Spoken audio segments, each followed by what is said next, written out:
اللہ تعالیٰ قرآن مجید میں ایک مقام پہ ارشاد فرماتا ہے وما اصابکم من مصیبہ فبما کسبت ایدیکم ویعفو عن کثیر۔ جو تمہارے اوپر کوئی مصیبت آتی ہے وہ تمہارے ہاتھوں کی کمائی ہے، تمہاری اپنی کرتوتوں کا نتیجہ ہے، اور اللہ تعالیٰ بہت ساری چیزوں سے درگزر فرماتا ہے۔ یہ اس کی کرم نوازی ہے کہ وہ درگزر فرماتا ہے اور کبھی کبھی گرفت کرتا ہے۔ اگر وہ ہر کوتاہی پر گرفت کرنے لگے تو قرآن مجید میں ایک دوسرے مقام پہ ارشاد فرمایا کہ لوگوں کے ظلم کی وجہ سے، بے جا کاموں کی وجہ سے اللہ اگر گرفت کرنے لگے تو زمین کی چھاتی پر ایک چوپایا بھی زندہ نہ بچ پائے۔ تو اللہ جل شانہ اپنے بندوں کو معاف بھی فرماتا ہے اور ان کی گرفت بھی کرتا ہے۔ پچھلی امتیں جب گناہوں میں مبتلا ہوتی تو ان کو تنبیہات کی جاتی، ان کو سمجھایا جاتا انبیاء علیہم السلام کے ذریعے سے، اور انہیں چھوٹے عذاب کے جھٹکے دے کر کے تنبیہ کی جاتی۔ لیکن جب وہ قومیں نہ سنبھلتی تو اللہ تعالیٰ جل شانہ ان کے اوپر عذاب استیصال نازل کرتا۔ عذاب استیصال یہ ہے کہ وہ قومیں وجود سے مٹا دی جاتی۔ اس امت پر اگرچہ یہ کتنے بڑے جرم ہی کیوں نہ کریں، ان پر عذاب استیصال نہیں آئے گا۔ اللہ کے محبوب صلی اللہ علیہ وآلہ وسلم کا پاکیزہ وجود اور حضور کی رحمت کی تنی ہوئی چادر ہمارے لیے بچاؤ کی ضامن بن جاتی ہے، اور ہم اللہ تعالیٰ کی طرف سے آنے والے عذابوں سے بچ جاتے ہیں۔ کفار مکہ نے باقاعدہ مطالبہ کیا، اے اللہ اگر تیرا یہ رسول سچا ہے فامطر علینا حجارۃ من السماء، تو آسمان سے ہمارے اوپر پتھر نازل کر۔ تو حضور صلی اللہ علیہ وآلہ وسلم کے رب نے کیا جواب دیا؟ وما کان اللہ لیعذبہم وانت فیہم۔ محبوب، اللہ کی یہ شان نہیں ہے کہ تو ان کے اندر رہتا ہو اور میں ان پر عذاب نازل کروں۔ حالانکہ پچھلی امتوں پر عذاب نازل ہوا اور یہ امت خود عذاب مانگ رہی ہے۔ کفار نے عذاب طلب کیا لیکن کہا کہ محبوب تیری وجہ سے میں ان پر عذاب نازل نہیں کروں گا، اگر ان کی رحمت نہ ہو درمیان میں ابھی آگ لگ جائے دونوں جہاں میں۔ تو وہ عذاب استیصال جو قوموں کے وجود کو مٹا دیتا ہے، امت مصطفیہ پر، حضور علیہ السلام کے غلاموں پر وہ کبھی بھی نہیں نازل ہوگا۔ لیکن آزمائشیں، ابتلائیں اور سزائیں ان کو وقفے وقفے سے دی جاتی ہیں تاکہ یہ سنبھل جائیں اور اپنے اعمال کو درست کریں اور اپنا محاسبہ کریں۔ اگر وہ اس کے باوجود بھی نہ سمجھیں تو اللہ تعالیٰ جل شانہ کی سخت ناراضگی کا موجب ہے۔ اہل ایمان پر جو ابتلائیں آتی ہیں، جو آزمائشیں آتی ہیں، اس پر جب وہ صبر کرتے ہیں اور اللہ کی طرف رجوع کرتے ہیں تو ان کو اس کا اجر اور اس کا صلہ دیا جاتا ہے۔ حضور نبی رحمت صلی اللہ علیہ وآلہ وسلم نے ارشاد فرمایا کہ مومن کے پاؤں میں کانٹا بھی چبھتا ہے تو وہ بھی اس کے گناہوں کا کفارہ بنتا ہے، وہ بھی اس کے لیے بہتری کا ضامن بن جاتا ہے۔ تو جو وبائیں آتی ہیں، تکلیفیں آتی ہیں، تو وہ اس کے لیے بہتری کی ضامن ہوتی ہیں۔ اسی لیے تو وباؤں سے جو اللہ پر یقین رکھتے ہوئے انتقال کرتے ہیں وہ شہید کے زمرے میں آتے ہیں۔ کتنا بڑا درجہ ہے شہادت کا، لیکن ان کو یہ نصیب ہوتا ہے۔ وہ اپنے آپ کا محاسبہ کرتے ہیں۔ کیسے ہمیں پتہ چلے کہ جو مصیبت ہمارے اوپر آئی ہے وہ سزا ہے یا ابتلا ہے؟ تو علماء نے کہا کہ جو وبا، جو مصیبت، جو تکلیف تمہیں پہنچتی ہے اس پر اگر تمہیں اللہ کی طرف رجوع نصیب ہوتا ہے تو وہ ابتلا ہے، اس سے تمہارے درجے بلند ہوں گے، تمہارے گناہ مٹیں گے۔ اور اگر ان آزمائشوں، ان امتحانات اور ان وباؤں کے باوجود بھی تمہارا اللہ کی طرف رجوع نہیں ہوتا اور تم اسی طرح اپنی زندگی کو گزارتے ہو جس طرح اس سے قبل گزارتے ہو تو وہ تمہارے لیے سزا ہے۔ تو مجھے اور آپ کو اس موقع پر دیکھنا ہوگا کہ ہم کس مرحلے سے گزر رہے ہیں، ہماری کیفیت باطن کیا ہے۔ کیا یہ خوف و ہراس کا عالم اور یہ وبائی امراض اور اس وقت پوری دنیا کے اوپر جو کیفیت ہے وہ ہمارے لیے اللہ کی قربت کا سبب بن رہی ہے، رجوع اللہ کا ذریعہ بن رہی ہے، توبہ و استغفار کا سبب بن رہی ہے؟ ہم اللہ تعالیٰ جل شانہ کی قربت حاصل کرنے کے لیے کوشاں ہو گئے ہیں، یا کہ ہمارے رویے، ہمارا طرز زندگی اور ہمارا انداز معاشرت بالکل تبدیل نہیں ہوا، اور ہم جس طرح کی زندگی پہلے گزار رہے تھے اس طرح کی ہی زندگی بسر کر رہے ہیں؟ تو پھر یہ ہمارے لیے سزا ہے، ورنہ ہمارے لیے ابتلا ہے، آزمائش ہے، امتحان ہے، اور ہم اس میں اللہ کی قربت کے ذریعے سے اللہ کی پناہ میں آ کے سرخرو ہو رہے ہیں، کامیاب اور بامراد ہو رہے ہیں۔ یہاں ہمیں دیکھنا ہوگا کہ اس وقت سسکتی انسانیت کے لیے ہمارا رویہ کیا ہے۔ کیا ہم نے اشیاء خورد و نوش سے لے کر کے ضروری ادویات تک اور انسانی ضرورت کے لیے اس وبا سے بچنے کے لیے جو ماسک پہنا جاتا ہے اس کو حصول زر کا ذریعہ بنایا، یا کہ ہم انسانیت کی خدمت کے لیے اس وقت میدان عمل میں موجود ہیں؟ تو ہم اپنے عمل سے، اپنے رویے سے اپنے آپ کو جج کر سکتے ہیں، اپنے آپ کو دیکھ سکتے ہیں۔ اقبال نے کہا تھا اپنے دل سے پوچھ، ملا سے نہ پوچھ۔ تو ہمیں اپنے اندر سے فتویٰ ملتا ہے ہم کس جگہ پہ کھڑے ہیں، تو ہمیں اس حوالے سے اپنے آپ کو دیکھنا چاہیے۔ اللہ تعالیٰ جل شانہ نے ہمیں اس ابتلا میں، اس آزمائش میں مبتلا کیا ہے، تو اس میں اس کی حکمت بالغہ کیا ہے ہم نہیں جانتے، لیکن ہم اس کی طرف ہی رجوع کر کے، اس کے حضور عجز کر کے، اپنے گناہوں کی معافی مانگتے ہوئے کثرت استغفار کے ذریعے سے اس میں کامیاب اور سرخرو ہونے کی کوشش کریں۔ اللہ جل شانہ کے محبوب علیہ السلام نے ہمیں مشکلات سے صبر کے دامن کو تھام کر گزرنے کی تلقین کی ہے، اور صبر اجر کا ضامن بنتا ہے، اور اگر بے صبری کے ذریعے سے اور واویلے کے ذریعے سے ہم وقت گزارتے ہیں تو تکلیف تو اس سے کم نہیں ہوتی، لیکن اجر برباد کر بیٹھتے ہیں۔ ہمیں ایسی مشکل گھڑیوں میں صدقہ و خیرات کے ذریعے سے اللہ کی قربت اختیار کرنے کا حکم دیا گیا۔ فرمایا گیا داو مرداکم بالصدقہ، اپنے مریضوں کا علاج صدقے سے کرو، تمہارے امراض کا علاج صدقے میں چھپا ہوا ہے۔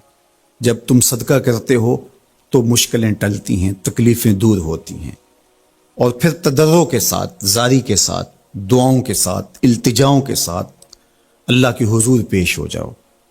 تم امتحان گاہ میں کھڑے ہو، وَاسْتَقْبِلُوا امواج البلا بالدعاء والتضرع، فرمایا کہ بلاؤں اور آزمائشوں کی موجیں جب تمہاری طرف بڑھ رہی ہوں تو تم تضرع اور زاری کے ساتھ اللہ کی مدد اور اللہ کی پناہ لے لو، اور جب تم اس کی پناہ میں آ جاؤ گے تو پھر تکلیفیں تمہارا کچھ نہیں بگاڑ سکتی، تمہارے درجے بلند ہوں گے، اور تمہاری خطاؤں سے اللہ درگزر فرمائے گا، اور تمہارے لیے راحتوں کے، کرم نوازیوں کے در کشادہ ہوں گے۔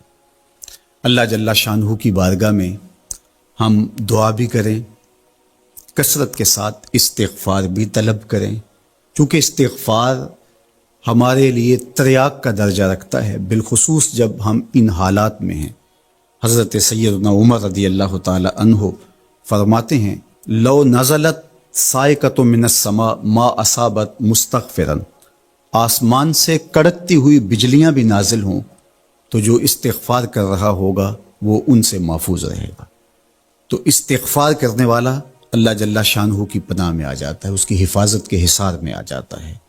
حضرت امام شافعی علیہ رحمہ فرماتے ہیں کہ میری زندگی کا نچوڑ، میں نے جو دین پڑھا ہے، دین سمجھا ہے، تو اس کا خلاصہ یہ ہے کہ ما رأیت انفع للوباء من التسبیح، وباؤں اور ابتلاؤں کے اندر تسبیح سے بہتر میں نے کوئی وظیفہ نہیں پایا ہے۔ تو جب آپ اللہ کی تسبیح بولتے ہیں، اس کی پاکی بولتے ہیں، تو آپ اللہ کی رحمتوں کے حصار میں آ جاتے ہیں، اس کی پناہ میں آ جاتے ہیں۔ تو اللہ تعالیٰ جل شانہ آپ سے مصیبتوں کو اٹھا لیتا ہے، تکلیفوں کو اٹھا لیتا ہے۔ تو استغفار طلب کیجئے، اللہ کی تسبیح بولیے، اور قرآن مجید کی کثرت کے ساتھ تلاوت کیجئے۔ آج جب کہ فرصت کے لمحے ہمارے ہاتھ آ ہی گئے ہیں اور ہم کسی وجہ سے گھروں میں بیٹھ ہی گئے ہیں، تو اس موقع پر ہمیں کتاب اللہ کے ساتھ جڑنا چاہیے۔ کتاب اللہ کے ساتھ ہمارا تعلق جتنا مضبوط ہوگا، اللہ پر یقین اتنا ہی پختہ سے پختہ تر ہوتا چلا جائے گا۔ لیکن آج اگر سویر سے لے کر شام تک اور شام سے لے کر سویر تک ہم اپنا وقت یوں ہی برباد کر رہے ہوں اور ہمیں قرآن مجید کھول کر کے پڑھنے کی توفیق بھی میسر نہ آئے، تو پھر اس کا مطلب یہ ہے کہ ہم اس سزا کو کاٹ رہے ہیں، اس ابتلا سے اللہ کی قربت حاصل نہیں کر رہے۔ تو قرآن مجید کی تلاوت ہمیں اللہ کی قربت دیتی ہے، بلکہ ایک روایت میں آیا کہ جو شخص قرآن مجید کی تلاوت میں مشغول رہا اور اس مشغولیت کی وجہ سے اس کو دعا مانگنے کا موقع بھی نہ مل سکا، اللہ اس کو دعائیں مانگنے والوں سے زیادہ عطا فرمائے گا، چونکہ وہ اللہ کے کلام کے اندر مصروف ہو گیا۔ تو آج کل فرصت کے لمحات میں ہمیں اپنے بچوں کو بٹھا کر کے بھی ترغیب دینی چاہیے کہ وہ قرآن مجید کی تلاوت کریں، اور خود بھی قرآن مجید کی تلاوت اپنے معمولات میں شامل کرنی چاہیے۔ اور جتنے بھی یہ دن ہمیں میسر ہیں، اپنی روٹین اس حساب سے ہم بنا سکتے ہیں کہ قرآن مجید کے ساتھ ہم جڑ جائیں، اور اس کو اگر مفاہیم و مطالب کے ساتھ پڑھنے کا مزاج ہو، اور روزانہ 1 پارہ یا 2 پارہ اس کے مفاہیم کے ساتھ، اس کے مطالب کے ساتھ اگر پڑھنا نصیب ہو جائے، تو پھر قرآن مجید کے پیغام کو سمجھنے کا ہمیں موقع مل جائے گا۔ چونکہ یہ کتاب ہمارے آقا و مولا حضور ختم المرتبت صلی اللہ علیہ وآلہ وسلم کی وساطت سے ہمارے نام، ہمارے رب کا پیغام ہے، سندیسہ ہے ہمارے رب کا۔ ہمارے رب نے ہمیں کیا کہا ہے ہمیں سمجھنا چاہیے۔ دنیا کے کسی ایسے ملک سے میرے اور آپ کے نام کوئی خط ہو اور اس زبان میں ہو جو زبان میں نہیں جانتا، تو اتنی دیر تک میں چین سے نہیں بیٹھتا، آپ چین سے نہیں بیٹھتے جب تک اس کے مندرجات معلوم نہیں کر لیتے، اس میں خوشی کی خبر ہے یا کوئی غم کا قصہ ہے، یہ خط میرے نام کیا پیغام لے کر آیا ہے۔ تو صاحب، یہ قرآن حضور کی معرفت، ہمارے نام، ہمارے رب کا خط ہے۔ تو ہمیں دیکھنا ہوگا کہ اس کتاب نے ہمیں کیا پیغام دیا ہے، اس کتاب کا حکم نامہ ہمارے نام کیا ہے، اور پھر ہم اس کتاب کو اپنی زندگی میں اتار کر کے اپنے شب و روز کے اندر شامل کر کے اس کی تعلیمات کو ایک پاکیزہ اور ستھرے مسلمان بن کے ابھر سکتے ہیں۔ تو اس موقع سے بھرپور فائدہ ہمیں حاصل کرنا چاہیے۔ اس کی تلاوت بھی کریں، خالی تلاوت بھی قرآن مجید کی تمہیں محرومیوں سے نکالے گی۔ حضرت اقبال علیہ الرحمہ نے اپنے ایک دوست کو خط لکھا کہ قرآن مجید اگر مفاہیم و مطالب کے ساتھ تمہیں نہیں بھی پڑھنا آتا تو پھر بھی اس کی تلاوت کو معمول زندگی بناؤ، اس لیے کہ ناظرہ قرآن پڑھنے سے بھی قلب کا تعلق حضور کے قلب اطہر سے جڑتا ہے، حضور سے قربت نصیب ہوتی ہے اس کتاب کے پڑھنے سے، اس کی تلاوت کرنے سے، چونکہ یہ حضور کے قلب اطہر پہ نازل ہوا ہے، حضور کے سینہ اقدس پہ نازل ہوا ہے، تو اس سے تعلق حضور کے قلب اطہر کے ساتھ جڑنا ہے۔ اور ہمیں فرمایا گیا کہ راتوں کی تنہائیوں میں اٹھ اٹھ کے قرآن پڑھا کرو اور قرآن پڑھتے ہوئے رویا کرو، اور یہ بھی فرمایا گیا فَإِلَّمْ تَبْكُوا فَتَبَاكُوا، اور اگر رونا نہ آئے تو رونے کی کوشش کیا کرو، تکلف کے ساتھ اپنے اوپر وہ کیفیت طاری کرو کہ تمہاری آنکھیں آنسوؤں کا خراج دیں اس قرآن کو پڑھتے ہوئے۔ کیا یہ تصور تھوڑا ہے کہ جب تم قرآن پڑھ رہے ہو تو اس خیال میں ہو کہ میں اپنے رب کا کلام پڑھ رہا ہوں؟ فرمایا تمہارا رب سے ہم کلام ہونے کو جی چاہے تو قرآن کھول کے بیٹھ جاؤ، یہ رب سے ہم کلام ہونا ہے۔ حضرت داتا گنج بخش علی حجویری علیہ الرحمہ سے ایک مرید نے کہا حضرت اگر رونے کی کوشش کریں تو پھر بھی رونا نہ آئے تو فرمایا پھر اپنے مقدر پہ رویا کرو، تم اتنے سنگ دل ہو گئے ہو کہ تم رونا بھی چاہتے ہو لیکن تمہاری آنکھیں آنسوں کا خراج نہیں دیتی۔ تو اس کتاب کے ساتھ جڑ کے، اس کتاب کے ساتھ وابستہ ہو کے، اس کے ساتھ تعلق خاطر قائم کر کے اپنی زندگی کو سنوارا جا سکتا ہے۔ یہ کتاب زندگی ہے، یہ نسخہ حیات ہے، نسخہ کیمیا ہے۔ فاش می گوئم آنکھ در دل مزمرست، این کتاب نیز چیز دیگرست۔ اقبال نے کہا اگر میں کھل کے بتا دوں جو میرے سینے میں پوشیدہ ہے، یہ کتاب نہیں، یہ کوئی اور ہی چیز ہے۔ یہ زندگی بخش ہے، یہ حیات آفری ہے، اس کا ایک ایک لفظ نور دیتا ہے، اس کا ایک ایک حرف اجالے بانٹتا ہے۔ بلکہ وہ لوگ جو اس کتاب سے زندگی حاصل نہیں کرتے اور اس کتاب کے ہوتے ہوئے بھی محرومیوں کا شکار ہے، تو بڑی خوبصورتی کے ساتھ اقبال نے تنقید کی اور سوئے ہوئے ضمیر جگانے کی کوشش کی۔ ببند صوفی و ملا اسیری، حیات از حکمت قرآن گیری، با آیاتش ترا کار جزی نیست، کیا از یاسین او آساں بمیری۔ اقبال کہتے ہیں تو جاہل صوفی اور کاہل ملا کے ایسے پھندے میں پھنسا کہ تو نے قرآن سے زندگی تلاش نہیں کی۔ قرآن کی آیتوں سے تجھے صرف اتنا سروکار ہے، جب تیرے بوڑھے کی روح اٹک گئی تو سورہ یاسین لے کے بیٹھ گیا کہ میں اس کی تلاوت کروں اور اس کی روح آسانی سے نکل جائے۔ اقبال کہتے ہیں اس میں کوئی شک نہیں ہے، مرنے والے کو اس کا فائدہ ہوتا ہے، لیکن مجھے افسوس اس بات کا ہے کہ اس قرآن سے بھی تو نے مرنا ہی سیکھا، کاش اس قرآن سے جینا سیکھ لیا ہوتا۔ یہ تجھے زندگی کے کرینے سکھاتا، تجھے اسلوب حیات بتاتا، تجھے جینے کا طریقہ بتاتا، تجھے محمد عربی کی دہلیز پہ لے جاتا، تمہیں خدا کی قربت دیتا، خشیت الہی کے اجالے دیتا۔ یہ کتاب زندگی بخش اور حیات آفری تھی، تو نے کیوں اس کتاب کے ہوتے ہوئے اپنے آپ کو محرومیوں کے سپرد کر دیا؟ تو یہ موقع ہمیں ملا ہے زندگی کی گہما گہمی میں، زندگی کی چکا چون میں، سویر سے شام تک، شام سے سویر تک بھاگم بھاگ لگی تھی، تو کسی وجہ سے لمحے فرصت کے ہاتھ آ ہی گئے ہیں۔ تو آئیے ہم اپنا رب کتاب اللہ سے جوڑیں، قرآن سے جڑ جائیں اور اس کی تلاوت کو شعار زندگی بنا لیں۔ گر تو می خواہی مسلمہ زیستن، نیست ممکن جز بقرآن زیستن۔ اگر تو مومن بن کے، مسلمان بن کے جینا چاہتا ہے تو قرآن کے بغیر تیرا ایک لمحہ بھی نہیں بیت سکتا۔ تو اس کتاب کے ساتھ ہمیں وابستہ ہونا چاہیے، روزانہ 1-2 پارے خود بھی پڑھنے چاہیے اور اپنے بچوں کو بھی اس کی ترغیب دینی چاہیے۔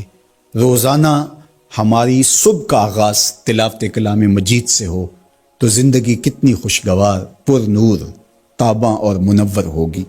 تو اس موقع پر میں مشورہ دوں گا اپنے جملہ ناظرین سے، سامعین سے، کہ وہ کتاب اللہ کے ساتھ جڑ جائیں اور یہ کتاب دیکھنا کہ کیسے موتی اچھال کے تمہاری گود میں ڈالتی ہے۔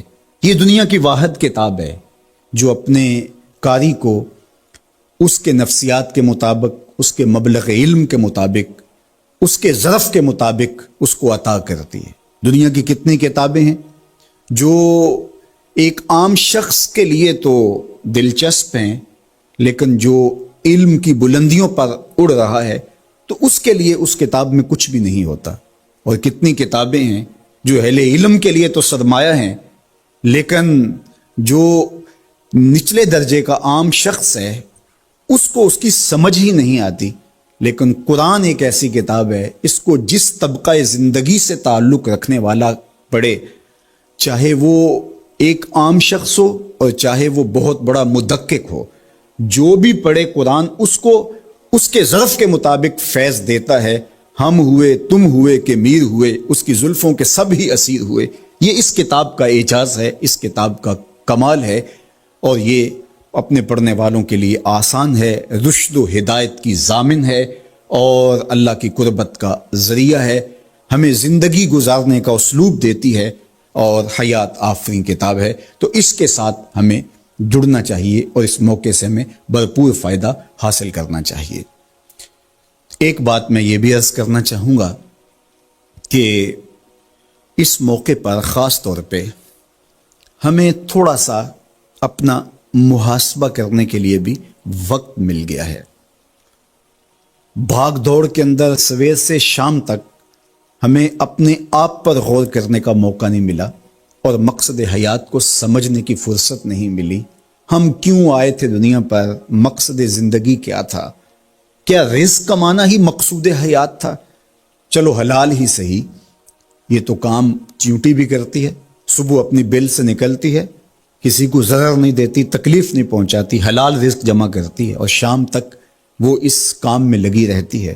موسم برسات کے لیے بھی جمع کرتی ہے، اپنے بچوں کے لیے بھی ضرورت پوری کرتی ہے، کسی کو تکلیف بھی نہیں پہنچاتی۔ اگر یہی وظیفہ حضرت انسان کا ہے تو پھر انسان میں اور حیوانات میں، بہائم، وحوش، طیور میں فرق کیا ہوا؟ یہ اشرف المخلوقات پھر کس بات پہ ہوا؟ تو کیا یہ انسان کے لیے باعث شرف ہے؟ نہیں، انسان کے لیے شرف کا سبب کوئی اور ہے۔ اس نے اپنے مقصد کو سمجھنا تھا، آنے کے مقصود کو جاننا تھا، اور جو اپنے مقصود زندگی کو ہی نہیں سمجھ پایا تو قرآن نے ایک مقام پہ ارشاد فرمایا، من کان فی ہذہ اعمی فہو فی الآخرۃ اعمی، جو اس دنیا میں اندھا رہا کل قیامت کے دن بھی نابینا اٹھایا جائے گا۔ اس سے ان آنکھوں کی بے نوری مراد نہیں ہے، وہ تو حدیث پاک میں آتا ہے جو آنکھوں سے آزمایا گیا، ان دو محبوب چیزوں سے آزمایا گیا، تو اس کو اللہ تعالیٰ اس کے بدلے میں قیامت کے دن اجر دے گا، صلہ دے گا۔ دنیا کے اوپر اگر کسی کو بینائی نہیں دی گئی تو کتنی بڑی آزمائش ہے، جہاں اندھیرا ہے، کائنات کی رنگینیاں، خوبصورتیاں، کائنات کا جمال، یہ کیا کچھ ہے کائنات کے اندر، لیکن وہ کچھ نہیں دیکھ پایا۔ اب وہ ایک عجیب اذیت سے تو گزرتا ہے لمحہ لمحہ، تو اس کا صلہ اس کو اس کے بدلے میں آخرت میں دیا جائے گا۔ تو یہ نہیں کہ دنیا کے اوپر نابینا تھا کوئی، ان ظاہری آنکھوں میں روشنی نہیں تھی تو قیامت کے دن بھی نابینا اٹھایا جائے، اس کا کیا قصور؟ اس سے مراد دل کا نابینا ہونا ہے، جو اس دنیا میں اندھا رہا، جس کے دل نے اللہ کی معرفت کا نور نہ پایا، جو مقصد زندگی نہ سمجھ پایا، جو مقصد زیست نہ سمجھ پایا، میں دنیا پہ آیا کیوں تھا۔ وہ کیا خوب کہا تھا اکبر الہآبادی نے، کیا بتائیں احباب کیا کار نمایاں کر گئے، بی اے کیا، نوکر ہوئے، پینشن ملی اور مر گئے۔ زندگی کا یہ مقصد تو نہیں ہے۔ تو زندگی کسی کام کے لیے ہم اللہ کی معرفت حاصل کریں، اپنی زندگی کے مقصود اور مدعا کو سمجھیں کہ ہم کیوں تخلیق کیے گئے اور ہمیں فہم و فراست اور عقل و خرد سے کیوں نوازا گیا۔ تو وہ مقصد اگر ہم نے نہیں پایا تو اس موقع پہ ہمیں اپنا محاسبہ کر کے غور کرنا ہوگا اور اپنی زندگی کی راہوں کو درست کرنا ہوگا۔ اللہ کے حضور رجوع کریں، سچی توبہ کریں۔ آج یہ تھوڑے سے حالات دیگر گوں ہوئے اور موت آنکھوں کے سامنے رقص کرتی ہوئی نظر آئی۔ ابھی تو ہم نے سوشل میڈیا پہ مختلف لوگوں کی موت کے رقص کو دیکھا، ہم نے الیکٹرانک میڈیا کے اوپر مختلف ممالک کی خبریں دیکھیں اور دل لرزنے لگے، اور جب اپنی آنکھوں کے سامنے ان لوگوں نے یہ مناظر دیکھے ہوں گے تو کیا عالم ان کا ہوگا اور کیا کیفیت ان پر بیتی ہوگی، اور کس کرب سے، کس اذیت سے وہ گزرے ہوں گے۔ اور ہزاروں انسانوں میں سے کوئی ایک شخص آغوش موت میں اترا، اور اس کی سسکیاں اور آخری لمحے اس کی تڑپ اور اس کی بے چینیاں اور اس کے خاندان کی محرومیاں اور ان کی آنکھوں سے برستے ہوئے آنسو دل لرزا دیتے ہیں۔ تو ذرا 2 لمحوں کے لیے تصور کر لیجئے کہ اربوں انسان ہیں، تو چند ہزار لوگ آغوش موت میں اترے تو ہمارا وجود لرزنے لگا، تو وہ لمحہ کتنا دردناک ہوگا جب یہ زمین بھی لپیٹی جا رہی ہوگی، جب آسمان بھی لپیٹا جا رہا ہوگا، اور ہر ذی روح اس دنیا سے رخصت ہو رہا ہوگا، اور خوف قیامت اور قیامت کا وہ زلزلہ، وہ جھٹکا، اپنے اطراف میں دائیں بائیں آگے پیچھے لاشیں گرتی نظر آئیں گی، اور پھر جسموں کے پرزے اڑتے ہوئے دکھائی دیں گے۔ اذا زلزلت الارض زلزالها واخرجت الارض اثقالها وقال الانسان ما لها یومئذ تحدث اخبارها۔ وہ داروگیر کے لمحے، وہ ایک خوفناک چنگھاڑ اور چیخ، وہ اتنا دردناک لمحہ ہوگا کہ ہول قیامت سے پیدا ہوتے ہوئے بچے کے بال سفید ہو جائیں گے۔ وہ اتنا دردناک لمحہ ہوگا۔ تو وہ لمحہ بھی آنے والا ہے، اور ہم سب لوگ آغوش موت میں اترنے والے ہیں۔ اگر اس وبا سے میں اور آپ بچ کے نکل بھی جاتے ہیں تو کیا موت سے ہم بچ پائیں گے؟ تو یہ ہمارے لیے ایک جھنجھوڑنے کا لمحہ ہے، ہمیں تنبیہ کی جا رہی ہے، یہ تازیانہ عبرت ہے ہمارے لیے، اور ہم اپنی آخرت کی بہتری کے لیے کوشش کر لیں اور دیکھیں کہ یہ لمحات زندگی کے اور یہ گھڑیاں جو آج ہمیں میسر ہیں، ایک وقت آئے گا یہ بھی میسر نہیں ہوں گی، اور اگر آج ہم نے عبرت حاصل نہ کی تو پھر سوائے ہاتھ ملنے کے کچھ نہیں ہوگا۔ وہ ایک فقیر تھا، بازار سے گزر رہا تھا تو لوگوں کو دنیا میں کھوئے ہوئے دیکھا تو دل میں رحم جاگا، تو ان کو سمجھایا کہ یہ سب کچھ دنیا ہی نہیں ہے، اس دنیا کے بعد بھی کوئی جہاں ہے، تم نے کسی کے حضور پیش ہونا ہے اور اپنے اعمال کی جواب دہی تمہارے کندھوں پہ ہے، تو آؤ اپنی آخرت کو یاد کرو اور اپنے رب سے تعلق جوڑ لو۔ لوگوں نے کہا جا بابا کام کر، تجھے کیا پتا کہ دنیا کی لذتیں کیا ہیں اور ہم کس کام کاج میں لگے ہیں، جا اپنا کام کر۔ وہ شخص دل برداشتہ ہو گیا، وہاں کھڑا ہو کے آنسو بہانے لگا۔ کوئی شخص گزرتا ہوا رکا تو اس نے ایک شخص کو روتے ہوئے دیکھا تو رک کے کہنے لگا کہ کسی نے تجھے تنگ کیا ہے، کسی نے تیرے اوپر کوئی زیادتی کی ہے، تم کیوں رو رہے؟ اس نے کہا کسی نے کوئی زیادتی نہیں کی، بس ان کے رویے نے رلا دیا۔ کہا کیا ہوا؟ کہا گزر رہا تھا، ان کو دنیا میں کھوئے ہوئے دیکھا، دل میں خیال جاگا کہ ان بندوں کی اور رب کی صلح نہ کروا دوں۔ تو کہا پھر کیا بنا؟ کہا وہ تو مان گیا تھا، یہی نہیں مانے۔ وہ تو کہتا تھا لے آ میری دہلیز پہ، میں سارے گناہ معاف کر دوں گا۔ التائب من الذنب کمن لا ذنب لہ، گناہ سے توبہ کرنے والا ایسا ہو جاتا ہے جس طرح اس نے گناہ کیا ہوا ہی نہیں۔ نامہ اعمال سے بھی گناہ مٹا دیے جاتے ہیں، فرشتوں کی یادداشتوں سے بھی محو کر دیے جاتے ہیں، اور گناہ جس جگہ پہ کیے زمین گواہ ہوتی ہے، ہاتھ پاؤں گواہ ہوتے ہیں، سب جگہوں سے محو کر دیے جاتے ہیں۔ اور گناہ سے توبہ کرنے والا ایسے ہوتا ہے جیسے اس نے ابھی ماں کے پیٹ سے جنم لیا ہو۔ تو کہا وہ تو کریم ہے، سورج ابھی مغرب سے طلوع نہیں ہوا، رحمت کا در کشادہ ہے، توبہ کا دروازہ بند نہیں ہوا، تو میرا خیال تھا ان بندوں کی اور رب کی صلح کروا دوں۔ تو وہ تو مانتا تھا ہم تو مائل بکرم ہیں، کوئی سائل ہی نہیں، لیکن ان سے بات کی تو یہ نہیں مانے۔ خیر وقت گزر گیا، وہی شخص دو ایک دن کے بعد قبرستان کے قریب سے گزرا تو وہی فرد وہاں روتا ہوا پایا گیا۔ تو اس نے پھر اپنی گاڑی، اپنی سواری روکی اور کہا بابا عجیب شخص ہے، بازاروں میں بھی روتا ہے، قبرستانوں میں بھی روتا ہے، آج کیا مسئلہ تجھے ہوا؟ کہا مسئلہ وہی میرا کل پرسوں والا ہے۔ کہا کیا ماجرا ہوا؟ کہا بازار میں گیا تھا اور میرا خیال تھا کہ بندوں اور رب کی صلح کروا دوں، وہ تو مان گیا لیکن یہی نہیں مانے، مایوس ہو کے آج قبرستان والوں کے پاس آ گیا اور یہاں میرا خیال یہ ہوا ان کی اور اس کی صلح کروا دوں۔ تو بڑی دلچسپی سے پوچھا کہ آج کیا بنا؟ کہا آج یہ مان گئے ہیں، وہ نہیں مانتا۔ تو قبل اس سے کہ ہم مانیں، یا لیتنی قدمت لحیاتی، ہائے میں نے یہ زندگی آخرت کے لیے آگے بھیج دی ہوتی، لیکن وقت بیت چکا ہو۔ تو آج وقت ہے، وقت پر کافی ہے قطرہ بھی آب خوش ہنگام کا، جل گیا جب کھیت برسا می تو پھر کس کام کا۔ میں نے تو کتب میں پڑھا ہے کل قیامت کے دن نیکوکار بھی پچھتائیں گے، بدکار بھی پچھتائیں گے۔ بدکاروں کا پچھتانا تو سمجھ میں آتا ہے، نیکوکار کیوں پچھتائیں گے؟ جب وہ اپنے اچھے اعمال کی جزا دیکھیں گے تو وہ پچھتائیں گے، جو چند لمحے ضائع کر دیے وہ بھی کیوں ضائع کر دیے، وہ بھی یاد الہی میں بسر کیے ہوتے۔ اور جنہوں نے اپنی زندگی گناہوں میں گزار دی، خواہشات نفس میں گزار دی، آرزوؤں اور تمناؤں میں بسر کر دی، دو دنی چار کے چکر میں پڑے رہے، دولت کے انبار لگ گئے، پھر بھی نفس رجا نہیں ہے، اندر کی خواہشات تشنا کی تشنا ہی رہی، پھر بھی سیرابی نہیں ہوئی۔ کوزائے چشم حریصاں پر نشد، تا صدف کانے نشد پر در نشد۔ رومی علیہ رحمہ فرماتے ہیں حریص کی آنکھ کا پیالہ نہیں بھرتا۔ کہا کہ جب تک صدف کانے نہیں ہوتا اس میں موتی نہیں آتے، اور سادی شیرازی بولتے ہیں کہ پیٹ بھر جاتا ہے آنکھ نہیں بھرتی۔ تو ساری زندگی حال من مزید کے نعرے لگاتے رہے، جتنا بھی میسر ہوا پھر آگے بڑھتے رہے، آگے بڑھتے رہے، کسی جگہ پہ بھی فل سٹاپ نہ آیا، اور زندگی یوں گزرتی رہی، بسر ہوتی رہی، اور اپنی زندگی برباد کر دی، حتی زرتم المقابر، یہاں تک کہ قبروں میں جا پہنچے۔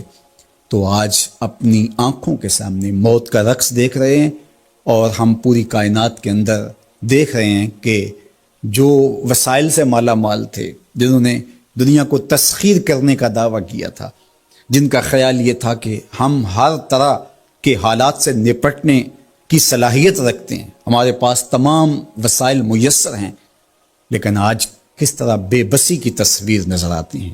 ایک چھوٹا سا وائرس ہے جو خوردبین سے دیکھا جاتا ہے، اور اس نے انسان کو بے بس کر دیا۔ تو انسان کو سمجھنا چاہیے کہ اللہ کی طاقت کتنی ہے، ایک تو قیامت کے دن جب لوگ آغوش موت میں ہوں گے اور بڑے بڑے متکبرین، سرکش، متمردین، بادشاہ، شہنشاہ، کج کلا آغوش موت میں ہوں گے، تو اللہ تعالیٰ فرمائے گا آج کس کی بادشاہی ہے؟ تو کوئی نہیں بول سکے گا۔ اللہ فرمائے گا انا المالک، میں بادشاہ ہوں۔ فرمائے گا این المتکبرون، تکبر کرنے والے کہاں ہیں؟ تو کہاں ہوں گے تکبر کرنے والے؟ کوئی سر اٹھانے کے قابل نہیں ہوگا۔ اللہ فرمائے گا میں ہوں متکبر، کبریائی مجھی کو زیبا ہے۔ تو یہ کل جو ماننا ہے تو اچھا نہیں کہ آج ہی مان لیں اور اپنی زندگی کو اس کی راہوں پہ لگا لیں۔ تو یہ مختصر زندگی اللہ کی امانت ہے۔ اللہ جل شانہ ہمیں اس زندگی کو اس کے راستے میں لگانے کی توفیق دے۔ یہ آزمائش کی گھڑیاں، یہ سزا کے جھٹکے، یہ عبرت کے تازیانے، یہ ہمارے سمجھانے کے لیے ہوتے ہیں۔ حضرت امام غزالی فرماتے ہیں یہ ڈوبتا ہوا سورج روز ہمیں بتاتا ہے کہ میاں زندگی پائیدار نہیں ہے، ایک دن تمہاری زندگی کا سورج بھی ڈوب جانا ہے۔ یہ پھیلی ہوئی قبریں، یہ جوانی سے بڑھاپے کی طرف بڑھتے ہوئے لوگ، یہ اٹھتے ہوئے جنازے، یہ سب کچھ تمہیں بتاتے ہیں۔ تم سمجھو اور اپنی زندگی کو خیر کی راہوں پر ڈال لو۔ آج لمحہ ہے زندگی کا موجود لمحہ، اور آج کا پچھتاوا کل کی بہتری کی ضمانت ہوگا۔ کل کا پچھتاوا سوائے حسرت بڑھانے کے اور کچھ نہیں ہوگا۔ اللہ مجھے آپ کو زندگی کی اچھائیاں نصیب فرمائے۔ اج ساوی نے کھلے راوی نے انج ٹوک انوکھڑے ٹوک دے نہیں، ٹر پویں تے پینڈے مک جاندے، گھر بیٹھے فاصلے مک دے نہیں۔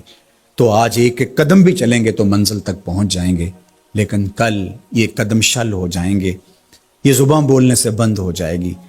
یہ دارالعمل ہے، وہ دارالجزا ہے، پھر دارالجزا میں عمل نہیں ہوگا، پھر پچھتاوا، پھر ڈاڈا پچھتاوا، سخت پچھتاوا، حسرت پہ حسرت، دکھ، اذیت۔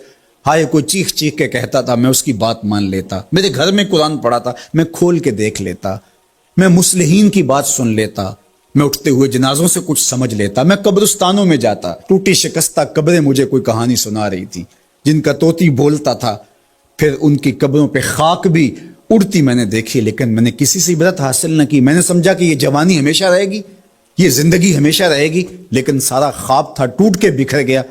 تو آج پچھتاوا ہے، تو کل جو پچھتانا ہے تو آج ہی پچھتا لیں اور اپنی زندگی کو اللہ اس کے رسول کی راہوں پہ لے آئیں۔ اللہ مجھے آپ کو اپنی راہوں کا مسافر رکھے اور زندگی کو حضور علیہ الصلوۃ والسلام کی اطاعت کے، فرما برداری کے دائرے میں لے آئیں۔ وآخر دعوانا ان الحمد للہ رب العالمین، الحمد للہ رب العالمین، والصلاۃ والسلام علی اشرف الانبیاء والمرسلین۔